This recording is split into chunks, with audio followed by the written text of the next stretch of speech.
നാമക്കലിൽ മുട്ടവില വീണ്ടും റെക്കോർഡ് ഉയരത്തിൽ. ഒരു മുട്ടയ്ക്ക് തിങ്കളാഴ്ച 6.25 രൂപയാണ് വില. ദേശീയ എഗ് കോർഡിനേഷൻ കമ്മിറ്റി പ്രകാരം ഇതുവരെ രേഖപ്പെടുത്തിയതിൽ ഏറ്റവും ഉയർന്ന നിരക്കാണിത്. ചില്ലറ വിപണിയിൽ മുട്ടയുടെ വില 7 രൂപ 50 പൈസയും കടന്നിട്ടുണ്ട്. നാമക്കലിൽ എക്കാലത്തെയും ഉയർന്ന നിരക്കിലാണ് മുട്ടവില.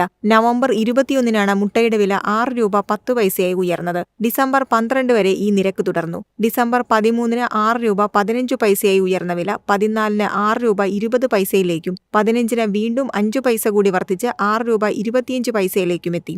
വില വർധനവിനെ തുടർന്ന് ചില്ലറ വിപണിയിൽ മുട്ടയുടെ വില 7 രൂപ 50 പൈസയും കടന്നിരിക്കുകയാണ്. ശൈത്യകാലമായതിനാൽ ആവശ്യകത വർദ്ധിച്ചതും ക്രിസ്മസ് പുതുവത്സരാഘോഷങ്ങൾ മുന്നിൽ കണ്ട് ഉപഭോഗം കൂടിയതുമാണ് വിലക്കയറ്റത്തിന് പ്രധാന കാരണം. ശബരിമല തീർത്ഥാടന കാലം ആരംഭിച്ചിട്ടും മുട്ടയുടെ ആവശ്യകതയിൽ വലിയ കുറവുണ്ടായിട്ടില്ല. സാധാരണയായി ശബരിമല സീസണിൽ തമിഴ്നാട്ടിലും കേരളത്തിലും ആവശ്യകത കുറയാറുണ്ടെങ്കിലും ഇത്തവണ സ്ഥിതി വ്യത്യസ്തമാണ്. നിലവിലെ വിപണി സാഹചര്യം കണക്കിലെടുത്താൽ പൊങ്കൽ ഉത്സവം വരെയെങ്കിലും മുട്ടവില ഉയർന്ന നിലയിൽ തുടരുമെന്നാണ് സൂചന.